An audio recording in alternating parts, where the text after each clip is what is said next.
Hello, dear students of grade 11. Welcome back to my YouTube channel Dreams Learning Zone. Today in this video, I'm going to help you understand the essay What I Require from Life, written by the famous writer J.V.S. Halden, and I'm also going to help you to write the answer of all the questions from this essay included in our textbook. So let's see the title of this essay, What I Require from Life. So it means how could be I happy, or how could we be happy? What are the things that make us happy? What are my requirements? What are the measurements of my happiness? So this essay talks about these things, such things, the things that we require to become happy or to get happiness in our life. So dear students, I would like to request you to open your book or go to page number 269, and I'm going to tell you a short biography of the writer. The biography of J.V.S. Halden. So its full name is John Burden Sanderson Halden, who was born in 1892 and died in 1964. He is one of the greatest scientists and writer of the 20th century. He is known as Jack or JVS. He is a man of polymath, having knowledge in various disciplines such as psychology, genetics, evolutionary biology, mathematics, and so on. He is also a skilled writer who is a brilliant, witty, idealistic, funny, and aggressive either. He completed his schooling from Elton College and New College at Oxford. He received his MA in 1914, the time when the First World War erupted in Europe. He was enlisted in British Army and served in the First World War. After returning back from the war, he started teaching at university. He followed socialism, Marxism, and was a true humanist. He was a British citizen, but later he renounced his British citizenship and got Indian citizenship in 1956. And he became a naturalized Indian citizen. He wrote many essays. Among them one is What I Require from Life, which was published in 1940 in the Daily Worker. About this essay, I already told you that the essay was written in 1940, and this essay reflects JVS socialistic convictions or principles and demands democratic activities in work at places. Now I'm going to explain the essay. I have got to accept the universe as it is. I must not require the impossible, and I shall do harm rather than good if I try to imagine perfect beings and in a perfect world. But given the world as it is, I can say what I may reasonably hope, both for myself and for others. So in this paragraph, Halden says that he has to accept the universe as it is, because he can do nothing. He cannot change the course of nature or happenings. The course of nature goes on its own way. No human can do anything. So what we have to do is we have to accept the world as it is. To change the things around us is impossible. It's beyond our capacity. So it is better to accept it. So in the first paragraph, Halden says that we have to accept the nature or the universe as it is. And we have to get happiness from it by accepting it, by being, or we have to adjust, okay. We have to make ourselves adjust to the course of the nature. So it is better to accept. If you want to, or if you think of changing it, you cannot become happy, you cannot get happiness, because you cannot do it. Demanding perfect things in a perfect world is harmful for the writer as well as others. Okay. So it means that he means that we have to make us fit in this world. We have to hope only reasonable things, or we have to hope only the things that we can acquire, that the things that we can get. Okay. So we don't have to think of the impossible things in this world, in this universe. So in the very beginning, in the first paragraph, he talks about that we try to be happy on the things around us. Whatever around us, we have to be happy with them. And if or we have to seek the things which are possible at our hands. Second paragraph. I was born in a peaceful age, and in my youth I looked forward to a life of peace. Since 1914, I have been living in a heroic age, and I see no prospect of surviving into another epoch or peace and quiet. So I must try to make the best of the time in which I live. What do I ask for myself? I assume that I have food, water, clothes, and shelter. So in this paragraph, Alden he talks about his birth. He talks about the time or the period or the eras, epochs, and he divides them into two: heroic age and peaceful age. The time Halden was born was a peaceful age, peaceful time. There was no reason, there was no war. He was born in 1892, and where there were any disaster, any war. Yes, so that time was peaceful time. He hoped to have such a peaceful life forever in that time. But when he turned 22, but when he turned to youth, or when he turned to 22 years old, then there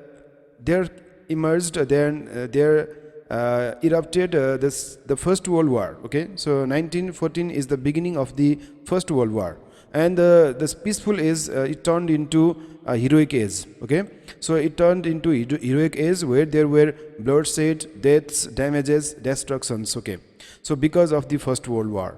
So in such a time, Halden did not see any hope of peace and quiet world after.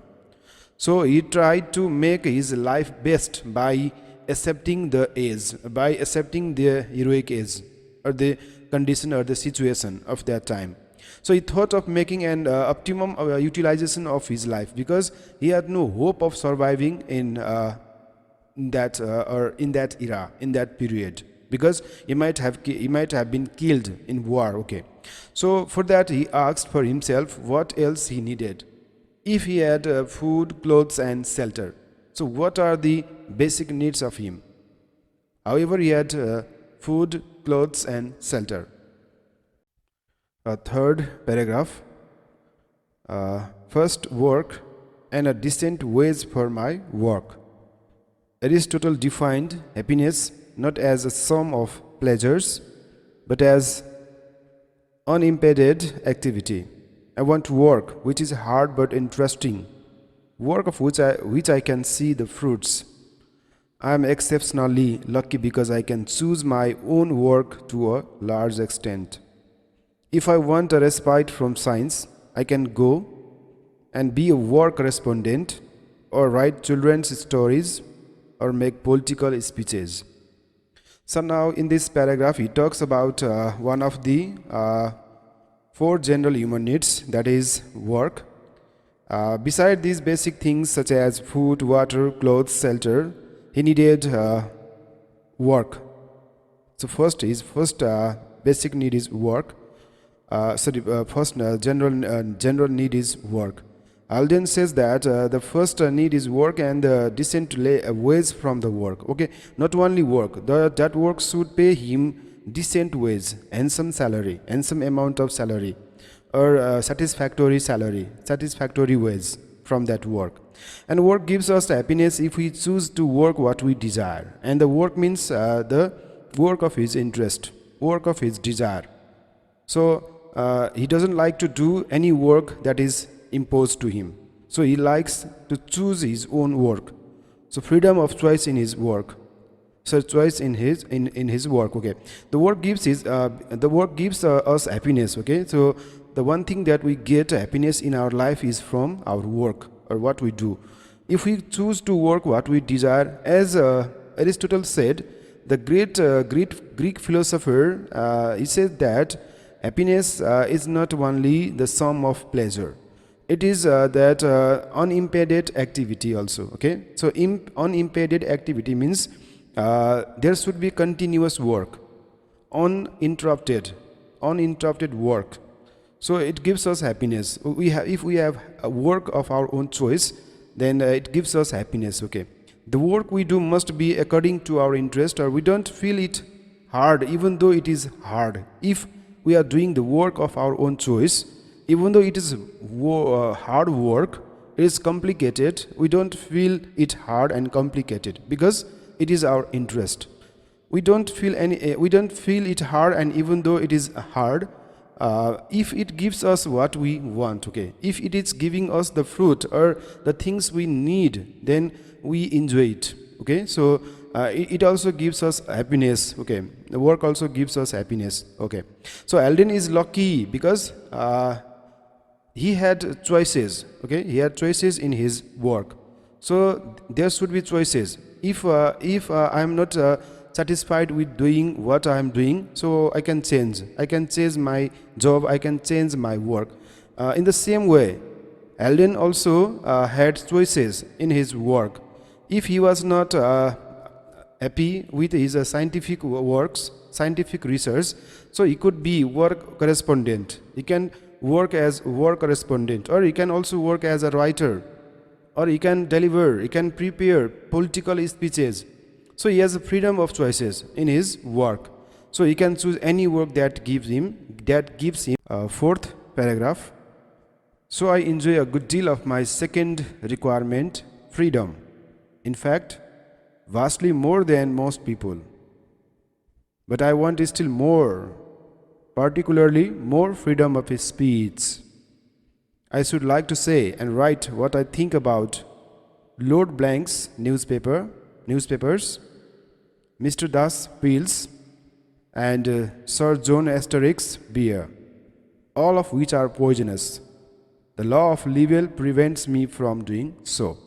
So in this paragraph, he talks about his next need, that is freedom. His second need is second. Okay, first need is work, and the second need is freedom. He needs lots of freedom to be happy in comparison to other. So what sort of freedom other people want, he needs much more than that. Okay, so he needs freedom of his speech, especially particularly he prefers to have freedom of his speech. Okay, he must have freedom in speaking and writing about anything, such as Lord Blank's newspaper, Mr. Das pill, and Sir John Asterisk's beer. So it means he wants to enjoy extreme freedom of his speech. But freedom of speech doesn't mean that he must face charge of the law of libel. He doesn't like to give false statement about anybody or anything. This does not come under the freedom of speech, what he means. Next paragraph. I require health. I don't mind an occasional toothache or headache, or even an acute illness every 7 years or so. But I want to be fit for work and enjoyment in the intervals, and to die when I can work no longer. So here in this paragraph, he talks about the another need, that is health.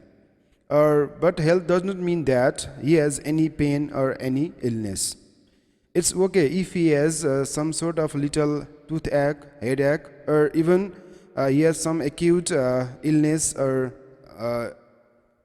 uneasiness in 6 or 7 years. Okay, so occasional headache and occasional toothache is okay, and even it is his illness in 6 or 7 years is okay. So here health means the sound body and sound mind, okay. So it means able to do any kind of job. It means able to do work, able to engage in work, get enjoyment.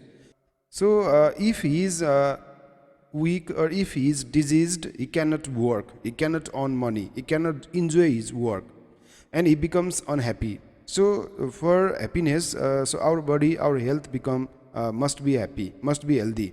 Otherwise we cannot work and we cannot be happy.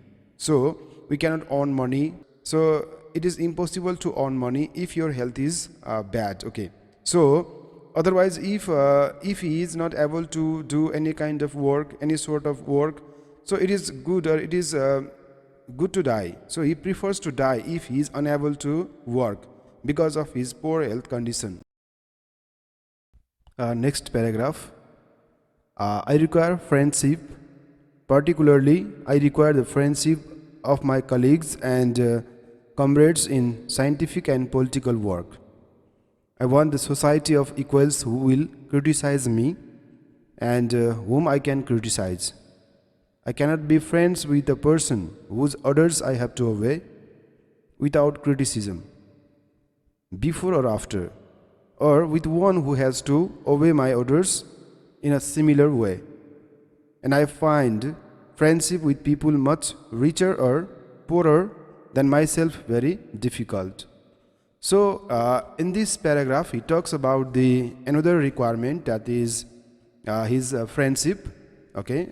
Another requirement of his life is friendship. And friendship with who? Friendship with his colleagues, or the people or the person whom he works together. So the people working at the same workplace, they are called colleagues, and he wants to have friendship with them. And it is also one of the things that he gets happiness from, okay. So we can share our sorrow and happiness to them, and to listen there also. So in the society he needs is having equal opportunities to criticize also. So it means that he wants to criticize others, and he also gives right to others to criticize him. So he wants to criticize or being criticized in the society. And he does not like to be friends with those who impose orders on him, or even he does not like to impose orders to others, okay. And he can be friends with only with those who are similar in rank or in profile. He doesn't like to be friends with much richer or much he doesn't like to be friends with richer or poorer people than him. Next paragraph. These 4 things are general human needs. For myself, I also demand adventure. Since my life is useful, it would be wrong to risk it for the mere sake of risks, as by mountaineering or motor racing. As a physiologist, I can try experiments on myself, and I can also participate in wars and revolutions, of which I approve. By the way, love of adventure does not mean love of thrills. I spent 6 weeks in Madrid during the recent siege. The only thrill that I got there was from reading Rimbaud's poetry. The satisfaction of adventure is something much more solid than a thrill.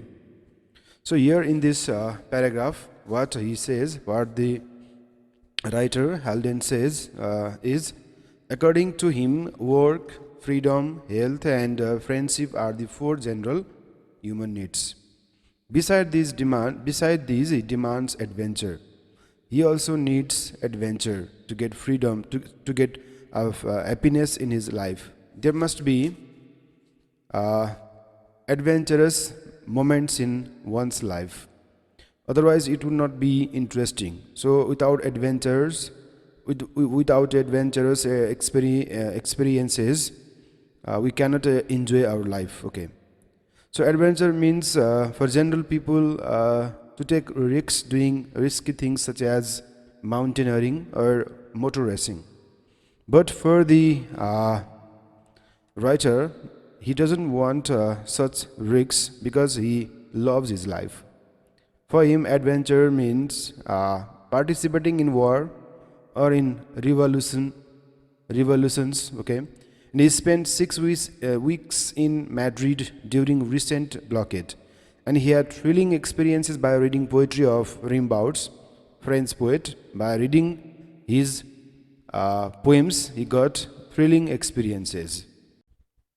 There are other things which I desire but do not demand. I like to have a room of my own with some books, a motor car, and a daily bath. I should like to have a garden, a bathing pool, a beach, or a river within easy reach. But I have not. I bear up quite happy.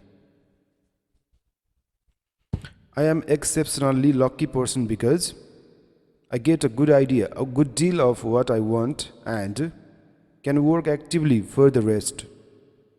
But most of my fellows do not enjoy what I regard as essential requirements. And I cannot be completely happy while they are unhappy. So here in this paragraph he talks about his demands, not desires. So he demands to have his own room filled with books, lots of books, a motor car and a daily bath. And he also loves to have a garden, a bathing pool, a beach for a river within easy reach. But no matter they are not available, it does not matter to him. He is happy. But he thinks him to be an exceptionally lucky person because he has most of the things that he needs, that he requires. So that is why he feels himself lucky in comparison to other colleagues, and they don't have lots of things as he is having or enjoying those things. That is why his friends are not happy for not having such things. And when his friends are not happy, he can't be happy. So he is not happy. He is not enjoying his happiness because he sees his colleagues, they are not having lots of things. They are still beyond the reach of such requirement. I want to see every healthy man and woman on the planet at work. But everywhere outside the Soviet Union, there is unemployment, though very little in Sweden. I am a socialist because unemployment, at least during times of depression, is an essential feature of capitalism. I want the workers to see the fruits of their own work, not in profits for others, but in their own and their friends' well-being. My main personal complaint is that my work is not applied. I discover new biological facts, but no use is made of them. Because although the community would benefit, no individuals would make profits from their application. So according to this paragraph, Alden wants everybody having employment, everybody having jobs. But at the time everywhere was unemployment except in Russia and Sweden. The writer is a socialist who follows the socialistic idealism in which everybody has equal right to the property of nation. The means of production are under the control of nation. But in capitalism there is unemployment in a country. Major business and industries are run by private owners. There is exploitation and unemployment in capitalism. He doesn't like capitalism. He loves socialism. That was the time of depression in Europe because of war and capitalistic system of government. And he wants all people enjoy the profit of their labor, profit of their work. In capitalism, the profit of the profit of their work goes to the certain number of people. There is exploitation and gap between rich and poor. He wants every worker enjoying his or her fruits of his or her work. There is no individual benefit in socialism. In capitalism. I want to see the workers controlling their conditions of work as I control my own to a considerable extent. Most work is dull. Much of it is unhealthy and exhausting. This need not to be the case, and I believe will not be after a few generations of democracy in industry. How pleasant work can be shown by a simple fact. When we have time and money to spare, two of our favorite occupations are hunting and gardening, the work of our Paleolithic and Neolithic ancestors respectively.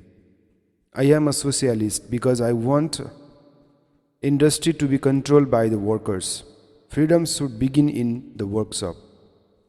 I want to see every man and woman as healthy as possible. This implies food, housing, and medical attendance of the quantity and quality, which human biology demands and modern technique can supply. So in this paragraph, the writer says that people must have control over their work. As the writer has control in his own work, most of people are doing unhealthy and exhausting works for the benefit to the few rich people. But there must be democratic system in workplace. The work could be pleasant if the workers can obtain maximum profit of their work, profit or fruit of their work. And when the workers have time and money to spare in hunting and gardening, which were occupations of Paleolithic and Neolithic ages. Alden wants industries to be controlled by workers, and there should be freedom in workplace. Every man and woman should be healthy as possible, as they must have fooding, housing, medical facility. Such things must be available in a good quantity and quality. Next paragraph. I want to see the end of class subjection and sex subjection. Only so will the equality, which is the condition for fraternity, be achieved. Since the main barriers between classes and the main reasons for the subjection of women are economic, I took a revolution in the economic field for their end. So here in this paragraph, Alden wants to see the end of any kind of discrimination in terms of class and sex. There should not be any kind of discrimination among people, and no discrimination between male and female. So such kind of indiscriminations were prevailed during that time, and Alden wanted to end that, and he wanted to establish fraternity. No discrimination. There must be end of any kind of discrimination. The discrimination between women and men, and it is the discrimination between, according to him, the discrimination between men and women is because of economic condition. So to end that sort of discrimination in the society, there should be economic revolution. So he wants to have an economic revolution to end such type of indiscrimination. Another paragraph. I am a socialist because I want to see my fellow men and women enjoying the advantages which I enjoy myself. I know that socialism will not confer all these advantages in an instant, but if I live to see capitalism overthrown and the workers in power through the most of Europe, I shall die happy. So here in this paragraph, Halden wants to say that everybody must enjoy the advantages as he is enjoying. Everybody must have same sort of advantages that he is having. He advocates socialism. Yeah, he is in favor of socialism, but the socialism cannot be established and overnight. It's not achieved easily. It takes long time. So for the first thing is there should be the end of evolution of capitalism to establish socialism. So he will be happy when there is the capitalism or the system of capitalistic system of the government will be ended, will be finished. At that time he will be happy, and even he wishes to have all the workers to have power. Okay, so he wants that the capitalism must be abolished, must be ended, and every worker, they must have power throughout Europe. And only after that he will or he can or he shall die happily. Unless he won't be happy, he won't have an happy death. Certain things are lacking in my list of requirements, notably peace and security. It is futile to require things which one is most unlikely to obtain. Fascism is a living reality, and fascism, as Hitler and Mussolini explicitly state and prove by their actions, implies war. War is spreading at present. I sincerely hope that it will not spread over the world as it spread from 1914 to 1917. But I don't look forward to perfect peace till fascism is dead. Alden says that still there are something lacking. That is, in the list of the requirements is lacking peace and security. In some conditions, such things are impossible to attain, especially when your country or when your rulers are fascist or they are dictator, or they enjoy complete or absolute power. So till they rule your nation, so peace and security is almost impossible. The example of such people are Hitler and Mussolini. Till they are in power, and peace and security is not attained, because they impose war. They love war, and for their personal benefit, they impose war. They take lives of millions of people. So these people are the warmongers, and peace and security is not obtained in such condition, in such situation. So to establish peace and security, so first of all, this system of government should be ended. There should be end of fascism. Only after that there will be peace and security. I fully realize that peace and security are rightful aims, and that my own desire for violent adventure is probably merely an adaptation to the age in which I live. I am a child of my age, and all the wars for being won. I therefore demand security rather than adventure for others. The time when he was born, there was peaceful time at that time. But when he turned to his youth, when he turned to his young age, there was war in Europe, 1914 war. And though people desire peace, they aim, it's a rightful aim of the people. Everybody should have peace. They should live. They should have right to live in peaceful state. But the time is of war time, and he must adapt the age or adapt the time. He cannot halt, he cannot change, he cannot end the war. And just he has to learn to adapt the time, adapt the situation to become happy. However, he does not demand violence, does not demand adventure. His demand is security, peaceful state, no violence, no war. I have said nothing about many things which I desire to see, such as a spread of education and an increasing application of scientific methods in all branches of life. From what I have seen in Russia and in Spain, I do not doubt that these and other good things would follow almost automatically if our class distinctions were abolished. So the writer, he wants to have the spread of education and the application of science in all branches of life. And he also wishes to end the end of what any kind of distinction, any kind of class discrimination. To sum up, for myself, I require food, warmth, work, liberty, health and friendship.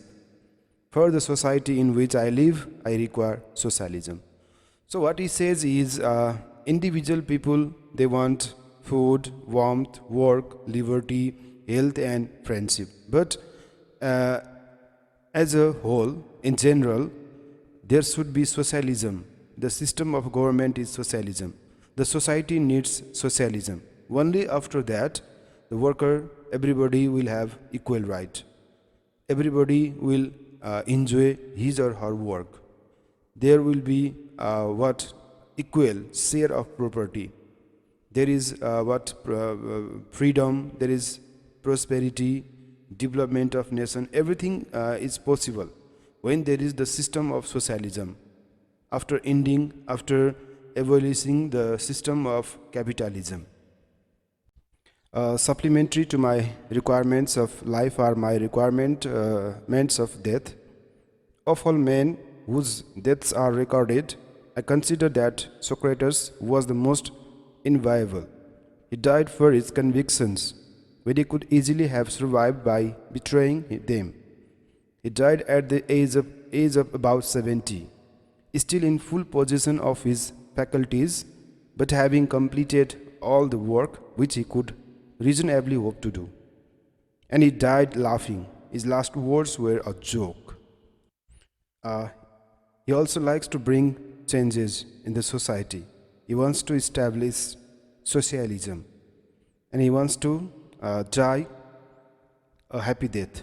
After fulfilling his demands, his requirements, when he sees all his expectations are achieved in this world, then he will have a happy death. He will have a fine death. He feels satisfaction in dying also. All of men whose deaths are recorded, I consider that Socrates was the most viable. Okay, he died for him. He is mentioning the name of Socrates because he did something for the society. He gave knowledge to the youth. However, he was put into prison. He was given hemlock poison to kill. He accepted the poison. He drank the poison laughingly. He was very much satisfied. But he did not like to change his concept, his mind, his theory, his beliefs. He wanted to spread knowledge. And however, the administration was saying him to withdraw what he said, to ask excuse, but he did not do so. So he died laughingly. I do not require of death that shall be as fortunate as Socrates. So a death which fulfills all three conditions of his is very rare. But if I can achieve even two of them, I shall have done well. And though my friends might lament me, I trust that they will not pity me.